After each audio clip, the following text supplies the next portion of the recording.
Yeah, good morning, and we're joined by former United States Attorney for the Western District of Washington, Mike Mckay. We appreciate your time and your expertise. Now, you are here to give us your legal expertise, but the president has called this political, so I want to make sure that we're being transparent about your political leanings. You're not a supporter of President Donald Trump, but you are a Republican. Lifelong. Lifelong Republican. So let's dive into this.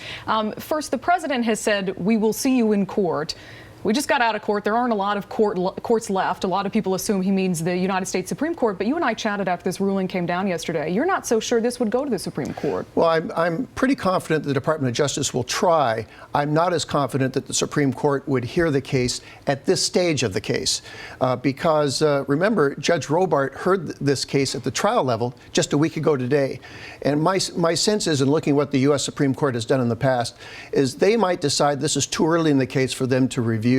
This was a temporary restraining order. My guess is they would not want to consider this until after the preliminary injunction question has been ruled upon by Judge Robart. So the Supreme Court would maybe only want to hear this on whether or not it's constitutional, whether or not the actual ban itself should stand. Actually, once there's a record, sure. I mean, the government needs to put on its case. The state of Washington and the state of Minnesota have to put on their case, and that hasn't been done yet. This was just a preliminary matter that Judge Robart heard, now has been reviewed by the Ninth Circuit. I just don't think the U.S. Supreme Court will hear it at this point. Something that Washington Attorney General Bob Fergusons suggested yesterday is that the president simply rip up his travel ban altogether and start anew with something else.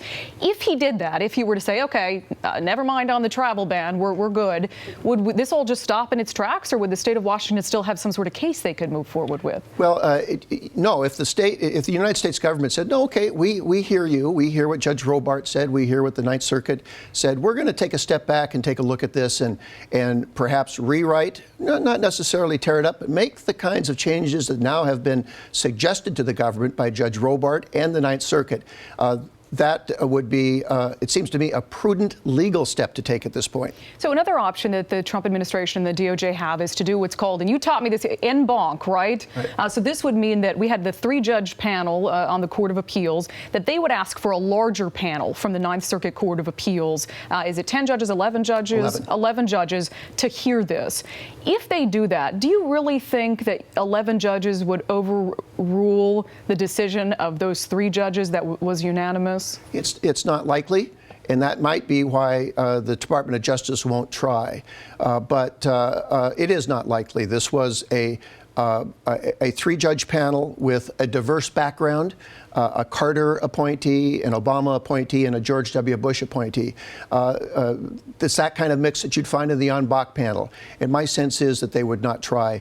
They would either go to the Supreme Court or go back and try to make a better record with Judge Robart here in Seattle. And quickly, last question here, but we are going to have you back on to continue this discussion a little later. The president has called this political. He thinks it's a political decision. Do you see it that way? Is it possible that this is a political decision by these judges? This is a very disappointing observation.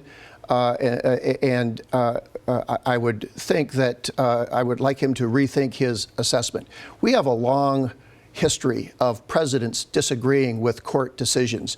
FDR, Truman, George W. Bush. But there was always, look, I disagree, but respect the court. We don't see this here. It's one thing to disagree with the court. It's something else to challenge its integrity and intellect. And that's what the president has done, and it should be rejected. Yeah, no one likes to lose. I mean, you're not going to celebrate a loss, certainly, but it may be a different way to react to it. Former United States attorney for the Washington District, Mike Mckay, please stick around because we're going to join you a little later on in the show. Right. Bill?